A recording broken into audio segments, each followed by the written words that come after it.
ಸಾಧು ಲಿಂಗಾಯತನಾಗಿ ನನಗೆ ಎಂಪಿ ಎಲೆಕ್ಷನ್ಗೆ ಟಿಕೆಟ್ ಕೊಡಲಿಲ್ಲ. ಹಳಬನನ್ನ ರಾಜಕಾರಣದಿಂದ ದೂರ ಇಡಲಾಗ್ತಾ ಇದೆ. ಪಕ್ಷದಲ್ಲಿ ನಮ್ಮನ್ನ ಕಡೆಗಣಿಸಲಾಗ್ತಾ ಇದೆ ಎಂದು ಕಾಂಗ್ರೆಸ್ನ ಮಾಜಿ ಶಾಸಕ ಎಚ್.ಎಂ. ಚಂದ್ರಶೇಖರಪ್ಪ ತಮ್ಮ ಅಸಮಾಧಾನವನ್ನು ಹೊರಹಾಕಿದರು.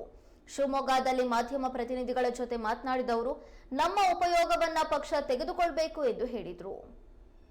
ಎಂಪಿ ಎಲೆಕ್ಷನ್ನಿಗೆ ನಾನು ಕಂಟೆಸ್ಟ್ ಮಾಡಬೇಕು ಅಂತ 2 ವರ್ಷದಿಂದ ಸತತ ಪ್ರಯತ್ನ ಮಾಡಿದೆ.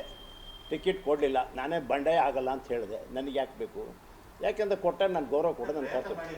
ಪ್ರಯತ್ನ ಮಾಡಿದ ನಿಜ. ಯಾಕೆಂದರೆ ನಾನೊಬ್ಬ ಸಾಧು ಲಿಂಗಾಯತರಾಗಿ ಟಿ ವಿ ಚಾನೆಲ್ಸ್ ಹೋಗೋದು ನಮ್ಮರಿಗೆ ಕೊಡಲಿಲ್ಲ. ಯಾಕೆಂದರೆ ಇರೋದು ಹೇಳ್ತೀನಿ, ಅದ್ರಾಗೇನು ತಪ್ಪೇ ಇಲ್ಲ. ಬೇರೆ ಬೇರೆಯವ್ರಿಗೆ ಕೊಟ್ಟರು.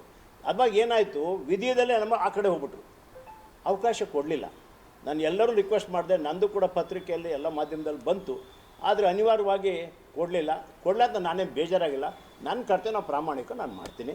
ನಾನು ಯಾವುದು ಕೂಡ ಯಾವ ಹಿಂದೆಲ್ಲ ಆಗದೆ ನಾವು ಕೆಲಸ ನಾನು ಮಾಡಿಕೊಡ್ತೀನಿ. ಒಂದು ಹೇಳ್ತೀನಿ, ಈ ರಾಜಕಾರಣಿಗಳು ಏನಾಗಿದೆ ಅಂತಂದರೆ ಹಲಬರನ್ನ ದೂರ ಇಡ್ತಾ ಇದ್ದಾರೆ. ಇದನ್ನು ತಿಳ್ಕೊಬೇಕು ನೀವು. ಇದು ಭಾಳ ಮುಖ್ಯವಾದ ಅಂಶ. ಹಲಬರನ್ನ ಆದಷ್ಟು ನೀವು ಕಾನ್ಫಿಡೆನ್ಸ್ ತೊಗೊಳ್ಳಿ.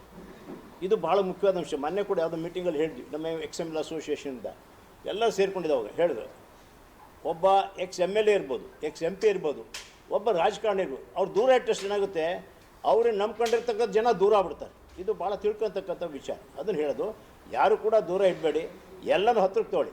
ಅವ್ರು ಯಾವುದೇ ಪಕ್ಷ ಇರಲಿ, ಆ ಪಕ್ಷ ಅವಾಗ ಏನಾಗುತ್ತೆ, ಒಂದು ಶಕ್ತಿ ಬರುತ್ತೆ. ಇದು ಭಾಳ ಮುಖ್ಯವಾದ ಅಂಶ ಆಗ್ತಕ್ಕಂಥದ್ದು. ನಾವು ಭಾಳ ಪ್ರಯತ್ನ ಮಾಡಿದೆ, ಇಲ್ಲ ಅಂತಲ್ಲ. ನಮ್ಗೆ ಅವಕಾಶ ಕೊಡಿ ಅಂತ ಭಾಳ ಹಿಂದಿಂದ. ಯಾಕೆಂದರೆ ನಾನು ನಗರಸಭೆ ಅಧ್ಯಕ್ಷನಾಗಿ, ಜಿಲ್ಲಾ ಅಧ್ಯಕ್ಷನಾಗಿ, ಎಮ್-ಎಲ್-ಎ ಆಗಿಲ್ಲ ಕೆಲಸ ಮಾಡಿಕೊಟ್ಟಿರ್ತಕ್ಕಂಥದ್ದು. ಸಮಾಜದಲ್ಲಿ ಇವತ್ತು ಇನ್ಚಾರ್ಜ್ ಅಧ್ಯಕ್ಷನಾಗಿ ಕೆಲಸ ಮಾಡ್ತಾಯಿದ್ವಿ. ರಾಜ್ಯದಲ್ಲಿ ಕೆಲಸ ಮಾಡ್ತಾಯಿದ್ದೀನಿ. ರಾಜ್ಯದ ಮೂಲೆ ಮೂಲಕ ಪ್ರವಾಸ ಮಾಡಿ ಬಂದಿದ್ದೀನಿ, ಎಲ್ಲೂ ಬಿಟ್ಟಿಲ್ಲ. ಇಲ್ಲೂ ಕೂಡ ಶಿವಮೊಗ್ಗದಲ್ಲೂ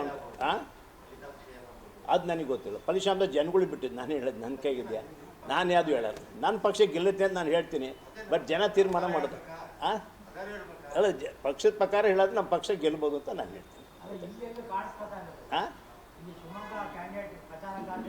ಅದು ಅವ್ರಿಗೆ ಬಿಟ್ಟಿದ್ದು. ನನ್ನ ಕರ್ತವ್ಯ ನಾನು ಮಾಡ್ತಾಯಿದ್ದೀನಿ. ಓಡಾಡ್ತಿಲ್ಲ ಅಂತ ನನ್ನ ಕೆಲಸ. ಯಾಕೆಂದರೆ ಎಲ್ಲಿ ಕರೆದ್ರೆ ನಾನು ಹೋಗ್ತೀನಿ. ಈ ರಾಜ್ಯ ಪ್ರವಾಸ ಎಲ್ಲ ಮುಗಿತಾ ಬಂತು, ಮುಗಿಸ್ಕೊಂಡು ಮತ್ತೆ ಇಲ್ಲಿ ಓಡಾಡ್ತೀನಿ ನಾನು. ಪ್ರಚಾರದಲ್ಲಿ ಅಂತಂದರೆ ಕೆಲಸ ಕೊಟ್ಟರೆ ಮಾಡ್ತೀನಿ. ಅವ್ರು ಯಾವುದೇ ಸ್ಥಾನಮಾನ ಕೊಡದೆ ಹೋದ್ರು ಬೇಡ, ನನ್ನ ಕೆಲಸ ನಾನು ಮಾಡ್ತಾಯಿರ್ತೀನಿ ಅಷ್ಟೇ. ಅವ್ರು ಉಪಯೋಗಿಸ್ಕೊಳ್ಳೋದು ಅವ್ರಿಗೆ ಬಿಟ್ಟಿದ್ದು. ಈಗ ನಾನೊಬ್ಬ ಕ್ಯಾಂಡಿಡೇಟ್ ಆದರೆ ಉಪಯೋಗಿಸ್ಕೊಳ್ಳೋದು ಅವ್ರಿಗೆ ಬಿಟ್ಟಿದ್ದಾನೆ. ನನಗೇನು, ನಾನು ಯಾರಿಗೂ ದ್ವೇಷ ಇಲ್ಲ, ಯಾರು ವೈಯಕ್ತಿಕ ನನಗೆ ದ್ವೇಷ ಇಲ್ಲ.